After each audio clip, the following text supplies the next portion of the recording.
I was the manager of Zodiac Productions, which Zodiac Productions, its name's been changed since then. I'm not even sure what they call it now, but it's the largest music conglomerate in the world. It owns RCA Records, Columbia Records, Motown Records, owns almost all the concert booking agencies in the United States.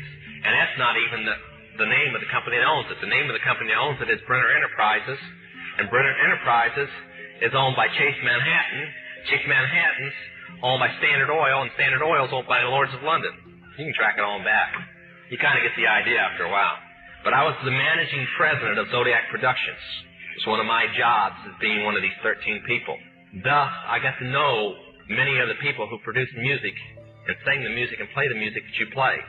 Now, one of the closest friends that I got during that time that I obtained was a man named David Crosby. I said, David, I'd like to ask you a couple questions. I said, I already know the answers, but I've been gone for 5 years. I'd like to know if certain things are still the way they were when I left. I said, do they still take the master to the temple room? Dave said, yeah. I said, do they still have the coven conjure demons into the master? He said, of course. I said, now, I got to know something. What's the main reason for rock music? He says, the same as when you were in, so that we can play spells on people that we couldn't cast spells upon.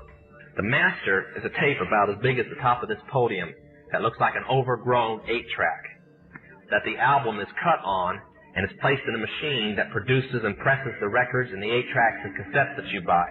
After it's been recorded, it's taken in. This is why a master's cut months in advance before it's released. On the full moon, it's taken in to a temple room about the size of this auditorium that is in every one of the major music companies, behind locked doors up in the executive office. And it's placed on an altar sitting in the north of the room, and a pentagram engraved in the floor.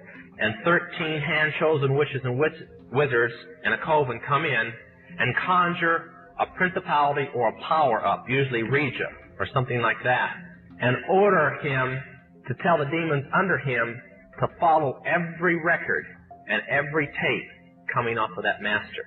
I said, okay, one last thing. I've been hearing that you must be an initiated witch now to get a record contract. He said, that's right.